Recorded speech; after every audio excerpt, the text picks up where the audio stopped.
Prosa e Segredos, com Bosco Martins, trazendo a memória e cultura digital do lado de cá da fronteira. Olá, o Prosa e Segredos tem hoje como tema o autismo. A discussão em torno da criança com deficiência tem se tornado cada dia mais intensa. Embora existam políticas públicas, ainda há muito a fazer para professores trabalhar com crianças como os autistas. Isso é uma incógnita e precisamos debater maciçamente esse assunto. A presença aqui hoje do youtuber, do Marcos Petri, nessa edição do Entre Prosa e Segredos, escritor, proprietário do canal Diário de um Autista e palestrante motivacional, graduado em comunicação institucional, pós-graduado em design gráfico, produção publicitária pela Universidade para Desenvolvimento do Alto Vale do Itajaí, Marcos Petri. Marcos, vamos didaticamente esclarecer o que é o autismo. Bem, o autismo ele seria uma forma diferente de processar as informações do meio externo. Então, todas as informações para o indivíduo autista, elas conflitam no ambiente. E ele tem uma tendência a não prestar atenção em um foco. O foco dele é um detalhe muito estrito. Então, é um arranjo de neurônios que acontece, discute-se muito por quê, ainda que a ciência não chegue a uma resposta, mas que ela condiciona esse pensamento por detalhes. E quando não é assim, o autista vê bombardeado por informações o tempo inteiro.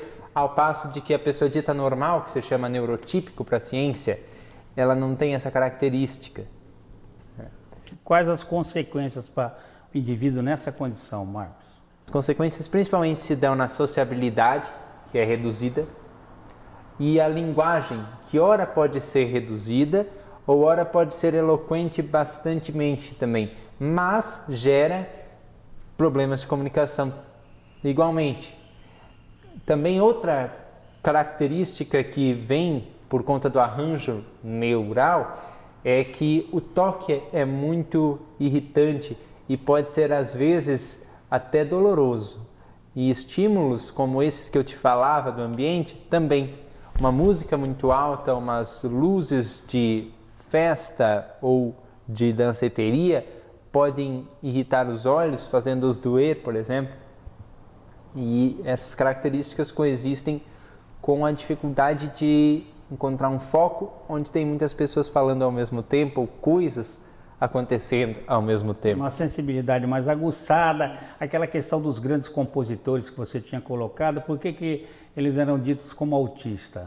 Beethoven? Eles prestavam atenção nos detalhes muito estritos, assim, detalhes como compor as músicas com aquelas melodias, né? Passavam horas em cima disso, que poderia ser o que se chama de hiperfoco, né? Um foco restrito e que dá para eles aquela habilidade. Mas não significa que todo autista é gênio. Não, isso acontece com uma minoria mas muito seleta, né? Há autistas, por exemplo, que com 14 anos cursam física em uma universidade renomada americana, mas isso não vai acontecer com a maioria. A maioria tem essa potencialidade no hiperfoco, mas não significa que se tornará gênio. Quais as causas ambientais que agravam o autismo, Marcos? Um agravante poderia ser o glúten. O glúten ele faz com que o pico dos sintomas, das manifestações, aliás, do autismo seja muito maior.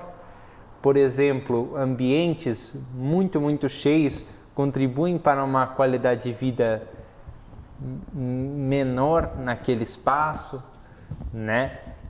Se discute como causa, principalmente, a parte genética, a parte que já evoluiu bastante, porque antes se pensava que era a falta de afeto da mãe, que hoje não se trabalha mais com essa possibilidade, em hipótese alguma. O que faz para se procurar esse diagnóstico? Como que você orientaria, já que você tocou nessa questão da mãe, nessa relação? Como que seria? Olha, hoje em dia se tem muito mais informações do que eu tive acesso há 20, 21 anos atrás. Sim. Então nós não tivemos diagnóstico preciso. Quem ajudou nesse interesse foi uma amiga da família, Mas eu indicaria equipes multiprofissionais de psicólogos, fisioterapeutas, psiquiatras. Se a sua cidade tem essa equipe no hospital, converse e sempre observando seu filho dentro de casa, né? Sempre tem que haver essa ponte, a família lá dentro de casa e a equipe lá no hospital pronta a dar o amparo, né? Uma pessoa normal pode apresentar o espectro autista também ou não tem condição? Porque a pessoa normal, ela tem uma estrutura de neurônios normal. Todas aquelas informações que eu citava, ali citava as informações exteriores que conflitam, é porque há um arranjo de neurônios que é daquele jeito. Então, pessoas que se chamam neurotípicas não podem apresentar estruturas de neurônio autísticas. Conversa tá boa, a gente volta já já no intervalo. O Marcos Petri é YouTube e a gente vai assistir um pouquinho dele aí. Acompanhe conosco. Já já a gente volta.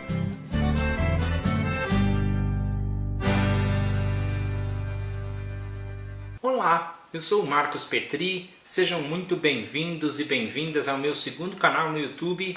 A partir deste material, desta plataforma, eu pretendo expor meus exemplos na lida com o autismo.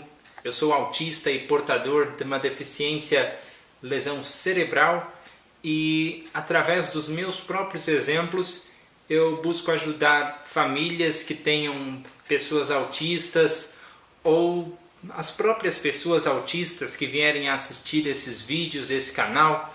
Pretendo compartilhar algumas informações que pude agregar ao longo dos meus 22 anos de vida e também das histórias dos meus pais e parentes.